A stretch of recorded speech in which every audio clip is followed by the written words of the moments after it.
Hey everybody, it's Michael. I'm sorry I missed day 8 on actual day 8, but I was not feeling so good and I had to work, had to get schoolwork done. So I took a break, so pretty much I'll be doing day 8 and day 9 both in the same day, but they'll be two separate videos. Goodness gracious. So today is day 8, which talks about depression and addiction. And a lot of times people who are addicts are coming from some kind of place of depression and dependency. Um, People can be addicted to a wide myriad of things. They can be addicted to food or alcohol, drugs, sugar. Yes, I know that's actually a thing. Actually, sugar. If you look it up on, you look at the stats. Sugar is more addictive than cocaine. And you know, people would say, "Oh, well, it's harmless. It's harmless. It doesn't kill anybody," and they're right. It doesn't, but it's just a nice little fun little fact. For me, my depression has borne. I have a dependency on sugar. I am a borderline alcoholic, and I'm also a sex addict. People like when they think of sex addicts in particular. We'll start with that one. They think, oh, well, you just like to whore around and that's it. And there's truth to that. Yeah, there is that. But there's also the porn aspect of things, the masturbatory aspect of things. And I'm not going to sit there and get into how, all that started for me. But I will say, I've put myself in situations that were less than glamorous because of that. I actually found myself sexually assaulted in a club because of that, because I drank too much and did not know my boundaries. And ended up in somebody's car where I had no business being, and I paid the price for that. Um, no, not really. Okay, I'm good. I'm good. Sorry. Uh, yeah. So basically, what I like to impress upon people about addiction and depression is, very seldom is the actual thing itself what what you're craving or looking for. Yes, for instance, if you're a sex addict like myself, it's not so much the sex, it's the intimacy. Because honestly, a lot of people, we feel like we're missing that intimate part with somebody. We're missing a very personal aspect, and but we're too afraid to actually commit to somebody, have that kind of thing going on. Going back to that fear aspect of things, and so it's easier to feel that high, that validation that you're worthy, that you're lovable, if it is just through your looks. Ooh, goodness. And then that's it. It's over. It's then you're good for a couple hours and then you want it again. And I find myself, honestly, when I first started having sex, things like that, it was fine at first, and it became a problem. It's like, okay, well, I want it all the time. It's not so much wanting the sex. I like the feeling of how I felt after and during. It's like, oh yeah, I'm validated. I'm wanted. I feel this. I feel that. And it was just trying to recreate that high over and over and over again. When I tell you I've been through so many people just to get that high, it's ridiculous. I put myself in so many situations I had no business put myself in. It's ridiculous. I actually have ruined personal relationships because of that. Like, this is going back to my family.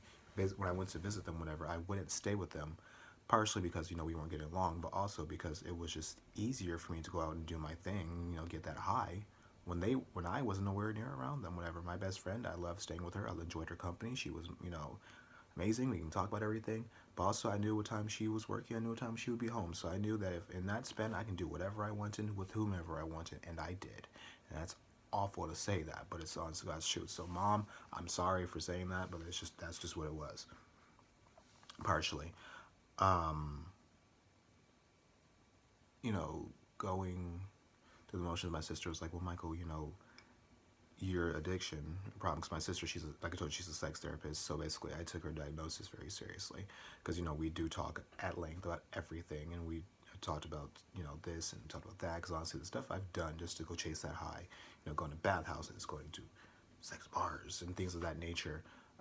Put myself in situations with people who I was not really attracted to, but was just a body. And then I'm like, okay, great, boom, it wasn't a good look. And then of course, the alcohol thing, whatever. And I remember, it's not funny, but my mom, like, she would always call me the alky. It really isn't funny, but I had been drinking since I was 15. Well, I haven't like been drinking since I was 15, but like I had my first drink when I was 15, and I'm like, ooh, I like this. I couldn't tell you why I liked it, but I liked it. And then as I got older, I started drinking more and more. I remember when I would get upset when me and my ex lived together, I would down half bottles of vodka. Like I'm not talking about like the little. I'm talking about like these. Um, when I was stressed out, I would drink. When I was angry, I would drink. When I wanted to feel, I would drink. And then it got to the point where, like when I started going antidepressants, I would sometimes skip my antidepressants just to drink alcohol. And when I went to go visit my family, which no, there's why I didn't stay around them, is because I have a little drinking habit, and I already felt like I was getting judged for it. So I'm like, well, I need to be some a place in an area in a space where people aren't gonna look at me funny because I always have to have a drink in my hand. Had you met me in 2015, I'd probably say this 365 days in a year, about a good 320 I had a drink that day. It was pretty bad. And my boss, she got on my case. She's like, you need to stop drinking. You need to start taking your meds again. You need to start just, getting yourself together again because you're just not healthy. My weight kept going up and down, which is probably why my weight was as high as it was because I was drinking so much. It was not fun. It was not good. I remember I stopped for like a few weeks, and then like the thing with drinking is for me, if I don't drink, I don't have to drink. If I do drink, we have a problem. If somebody offers me a drink, I very seldom, if ever, will turn it down, which sounds awful, I know, but that's just the honest to God's truth. I don't necessarily drink to get drunk because I don't like how I feel when I get drunk, but I do drink because I enjoy drinking. And, I feel a little looser and I feel like a little, I feel more me when I have a drink than I do because I'm very, as we know, going back to the fear thing, I'm very guarded. And so the guard kind of comes down when I'm drinking and you get the real fun, unadulterated me. Even though my kidneys hurt when I drink, it doesn't really stop me. And that sounds awful to say that. I remember my sister's like, Michael, you have kidney problems. Why are you drinking so much? You need to drink some water on top of that. And I'm like, yeah, I probably should, but I don't know what to tell you. Like, I remember last time I got, like, this sounds awful. Last time I had too much to drink, I was actually with my sister. Like, I remember waking up feeling like death. My voice is super low. It's like way down here. My kidneys hurt. It was awful. It was awful. And did it stop me from drinking? No, it didn't. As a matter of fact, I did the same thing a few days later. It's just a vicious cycle that you just go through. Like, again, like being sober and not drinking is rough. Not having sex, honestly, it's rough. But sex addiction also becomes a porn thing, and that was my big thing. Also, my ex, whatever, we almost broke up because I would watch porn like a lot, and he thought that I thought he wasn't good enough in that respect to just, why don't you sleep with me? I'm like, well, porn's more readily available, so like, hey, there it is. And it got to the point where I'd sit there for hours, peruse the day. I'd be on Grindr all the time. I'd be on Jacked all the time. I'd be on Scruff all the time. I'd be on XTube and all these other, Pornhub, all these places all the time. Like literally all the time. I'd spend the vast majority of my day either looking at something, looking to hook up, or looking at pornography. And there have been days where before I go to work, when I worked at Disney, before I went to work, whatever, if I didn't get off before, in that morning, I would not leave until that happened. Okay.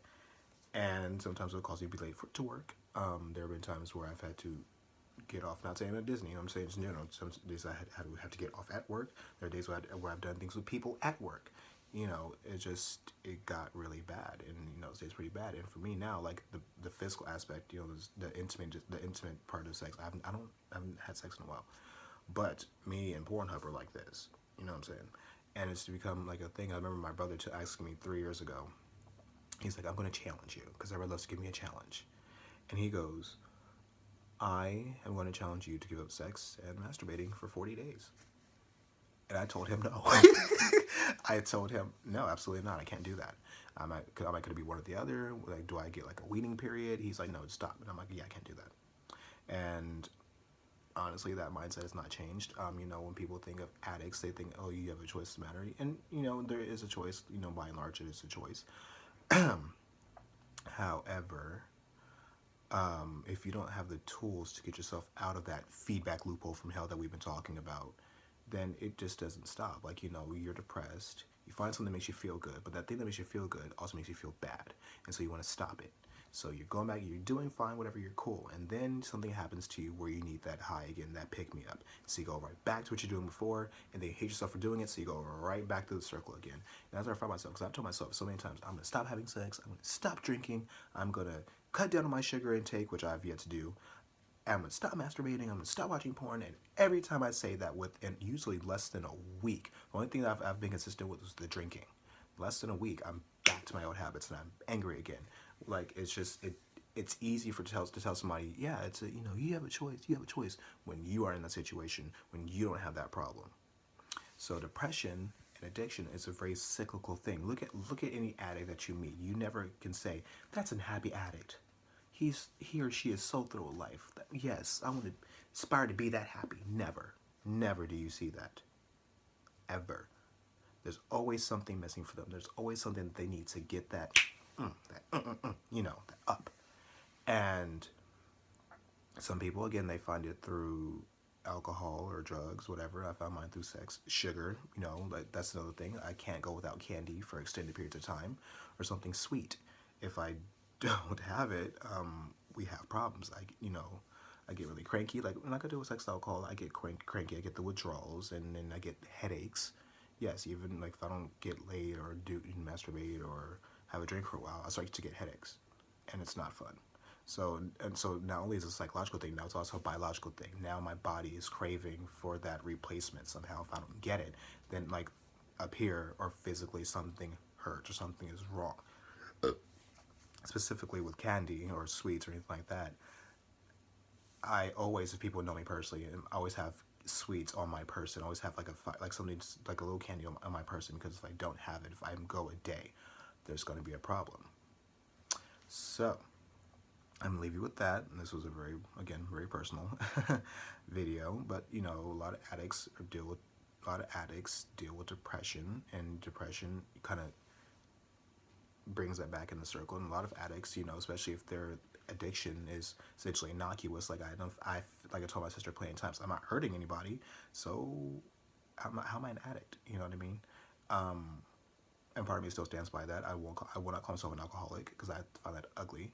I don't like saying sex addicts. I find the word ugly. So, it makes me feel better. Even though she won't agree with me on that one. Whatever, Sabrina. Just stay at what I said.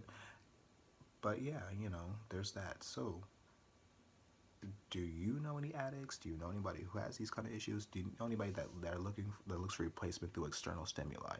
If you do, just try to understand where they're coming from, and then if they need to get the help, get them the help. Fortunately for me, I haven't had to go that route yet, because again, for the most part, I'm getting myself, holistically, the help I need to get, so I'm okay. But you never know, and it doesn't hurt to ask somebody. But make sure you don't do it with judgments. That's what I'll leave you with. It's a hard thing. It's a disease, it really is. And yes, we're responsible, and yes, it is a choice. But try to be compassionate when you talk to people about that, because honestly, they don't want to feel like they're being attacked.